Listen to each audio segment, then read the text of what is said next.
السلام علیکم ورحمۃ اللہ وبرکاتہ۔ عزیز طلباء و طالبات، اردو لیکچر سیریز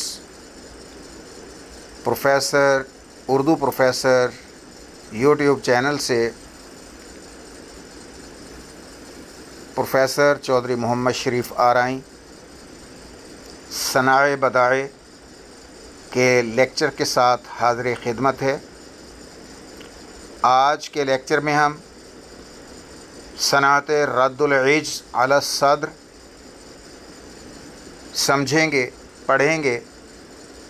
توجہ سے، مکمل انہماک کے ساتھ سمجھنے کی کوشش کیجیے گا۔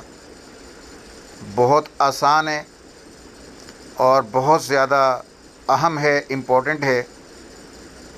صنعت رد العجز علی الصدر کیا مطلب ہے؟ شعر کے دونوں مصروں کو تین تین حصوں میں تقسیم کیا جاتا ہے۔ بیسیکلی بنیادی طور پر شعر کے دونوں مصروں کو تین تین حصوں میں تقسیم کیا جاتا ہے۔ پہلا حصہ صدر، پہلے مصرے کا پہلا حصہ صدر، مڈ والا درمیان والا حصہ حشو اور لاسٹ اور آخری حصہ عروض۔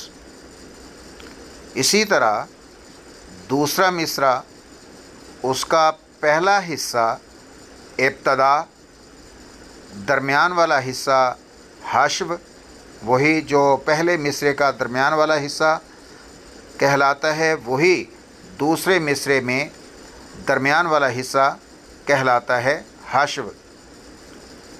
اس کو حشو نہیں پڑھنا، یہ حشو ہے۔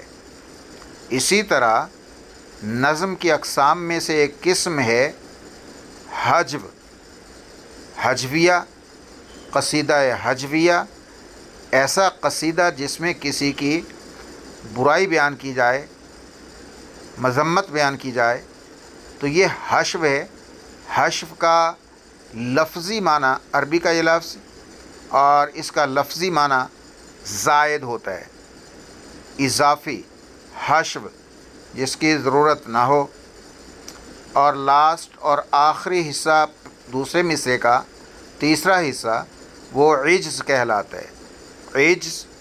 اور جو لفظ عجز میں آئے وہی صدر میں بھی ہو، جو لفظ عجز میں آئے وہی صدر میں بھی ہو، تو اس صنعت کو رد العجز علی الصدر کہتے ہیں۔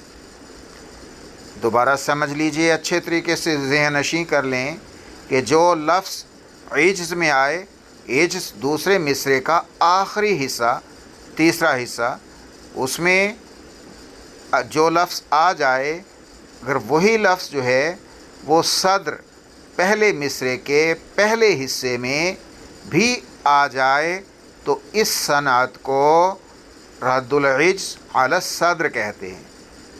مثال اس کی، عزیز طلباء و طالبات، اس کی ایگزامپل، اس کی مثال: چارہ گر یہ بیماری دل رستم شہر حسن نہیں، چارہ گر یہ بیماری دل رسم شہر حسن نہیں، ورنہ دلبر ناداں بھی اس درد کا چارہ نہیں، ورنہ دلبر ناداں بھی اس درد کا چارہ نہیں۔ اب دو حصے صدر اور عجز، ان دو حصوں میں لفظ چارہ کی تکرار ہے۔ اس شعر میں اگر ہم غور کرتے ہیں تو صدر حصہ جو ہے یہ ہے شعر کے پہلے مصرے کا پہلا حصہ۔ اگر دونوں مصروں کو تین تین حصوں میں بیسیکلی ڈیوائیڈ کیا جائے گا، پہلا حصہ، دوسرا حصہ، تیسرا حصہ پہلے مصرے کا، اور اس میں پہلے حصے کو صدر کہتے ہیں، درمیان والے سیکنڈ حصے کو حشو کہتے ہیں، حشو، اور تیسرے حصے کو عروض کہتے ہیں۔ ٹھیک ہے، یہ آپ دیکھ رہے ہیں स्क्रीन पर देख रहे हैं, अब पहला हिस्सा, पहले मिसरे का पहला हिस्सा वो है चारागरी, चारागरी। दूसरा हिस्सा बीमारी दिल, बीमारी दिल। तीसरा हिस्सा रस्म शहर हुसन नहीं, रस्म शहर हुसन नहीं। अब इसी तरह हम दूसरे मिसरे को भी 3 हिस्सों में डिवाइड करें, उसके 3 हिस्से बनाएं। पहला हिस्सा वरना दिलबरे नादा, वरना दिलबरे नादा पहला हिस्सा। दूसरा हिस्सा इस दर्द का, इस दर्द का। तीसरा हिस्सा चारा जाने है, दर्द का चारा जाने है। तो इसमें देखें, पहले मिसरे के पहले हिस्से में जिसको सदर कहते हैं उसमें भी चारागर का जिक्र है, और दूसरे मिसरे का आखिरी हिस्सा, तीसरा हिस्सा जिसको इज्ज़ कहते हैं, उसमें भी चारा का लफ्ज़ मज़कूर है। चारा, लफ्ज़ चारा, सिर्फ लफ्ज़ चारा की इसमें रेपिटेशन है, दोहराया गया है। इस तरह की तकरार से सौती हुस्न, आवाज़ के लिहाज से, आवाज़ के लिहाज से हुस्न और ख़ूबसूरती और लुत्फ़ पैदा होता है। शेर में सौती हुस्न यानी आवाज़ के लिहाज से, सौत कहते हैं आवाज़ को, सौती हुस्न और लुत्फ़ पैदा होता है।